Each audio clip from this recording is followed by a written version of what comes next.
మహాభాగవతంలోని సంతానం గురించి చాలా గొప్పగా వివరించారండి. సంతానము 7 రకాలు. అవి ఏమిటి? మొదటిది కారణజన్మ సంతానము, రెండవది కామజన్మ సంతానము, మూడవది కర్మజన్మ సంతానము, నాలుగవది ఉపేక్ష సంతానము, ఐదవది శత్రు సంతానము, ఆరవది మిత్ర సంతానము, ఏడవది సేవకా సంతానము. అయితే వీటన్నిటి గురించి వివరంగా చెప్పారు మహాభాగవతంలోని. మొదటిది కారణ జన్ములు. వీళ్ళు చెప్పాలి అంటే పూర్వజన్మలో ఏదో ఒక కారణంతోటి ఈ సృష్టిలోకి ఇప్పుడు వచ్చారు.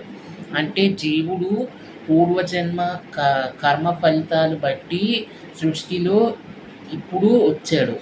వీళ్ళని కారణ జన్మ సంతానము అంటారు. రెండవది కామజన్మ సంతానము. వీరు ఉన్నా ఒకటే లేకపోయినా ఒకటే.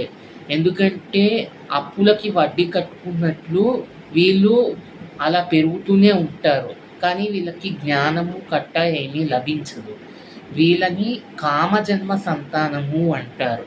మూడవది కర్మజన్మ సంతానము. శారీరక మానసిక వైకల్యంతో బాధపడే పిల్లలు, అంటే తల్లిదండ్రులే వాళ్ళకి ఆదర్శం. బతికున్నంత వరకు తల్లిదండ్రులే వాళ్ళని చూసుకోవాలి. ఈ పిల్లలు ఏమీ తమ సొంతంగా ఏమీ చేసుకోలేరు. అది శారీరక వైకల్యంతో కొన్నిసార్లు మానసిక వైకల్యంతో ఏర్పడుతుంది. దీనిని కర్మజన్మ సంతానము అన్నారు. ఇంకా నాలుగవది ఉపేక్ష సంతానము. దీని గురించి మనం బాగా ఉదాహరణలు ఇచ్చుకోవచ్చు. ఈ కాలంలో ఉన్నటువంటి కొంతమంది పిల్లలకి ఇది వర్తిస్తుంది. తల్లిదండ్రులు ఎంతో కష్టపడుతూ ఉంటారు. అయినా సరే పిల్లలు ఏమీ స్పందన లేకుండా కష్టపడితే పడ్డారు, మా కోసమే పడుతున్నారు కదా అనేటట్లే ఉంటారు తప్ప వాళ్ళ కష్టాన్ని గుర్తించి వాళ్ళకి సహాయం చేయరు, వాళ్ళకి అండగా నిలవరు. అంటే ఒక రకంగా చెప్పాలి అంటే ఒక వయస్సు వచ్చినా కూడా పిల్లలు ప్రయోజకులు కాకుండా తల్లిదండ్రుల సొమ్ము మీదే ఆధారపడుతున్నారు. అంటే అలాంటి వాళ్ళు ఉపేక్ష సంతానం కింద వస్తారు. ఐదవది శత్రు సంతానము. తల్లిదండ్రులకి పిల్లలకి మధ్య ప్రతిరోజు గొడవ జరుగుతుంటే దాన్ని శత్రు సంతానము అంటారు. అంటే ఇది కూడా వివరంగా చెప్పుకోవచ్చు. ఏమిటి?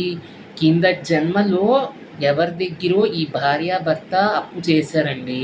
అయితే అప్పు చేసి అప్పు తీర్చకుండానే పోయారు.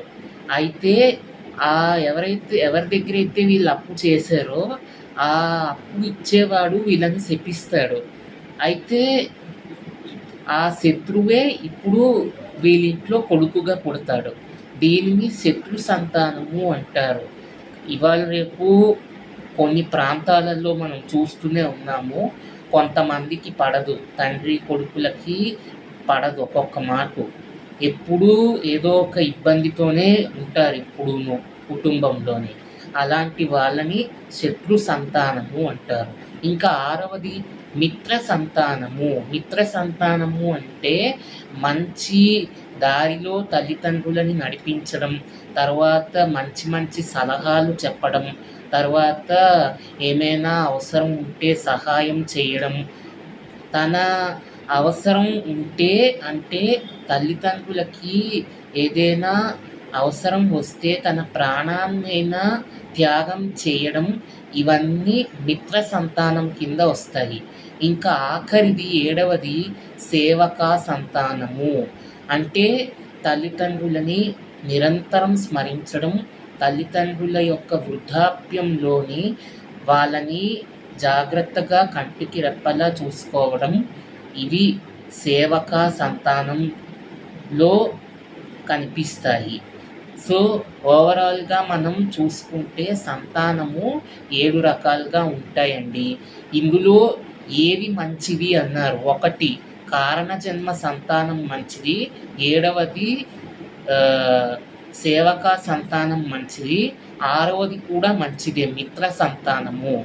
మిగతావి మంచివి కావు అని మహాభాగవతం స్పష్టంగా తెలుపుతోంది. అయితే 1, 7 రావడం కష్టము, మిగతావన్నీ ఆగడం కష్టము. ఇది మహాభాగవతంలోని పోతన గారు మనకి అందించిన గొప్ప సందేశం. సంతానం గురించి పోతన గారు మనకి అందించారు. వీడియో నచ్చినట్లయితే లైక్ చేయండి, షేర్ చేయండి. మీలో ఎవరైనా నా యూట్యూబ్ ఛానల్ మొదటిసారి చూస్తున్నట్లయితే సబ్స్క్రైబ్ చేసుకోవడం మర్చిపోకండి. Thanks for watching.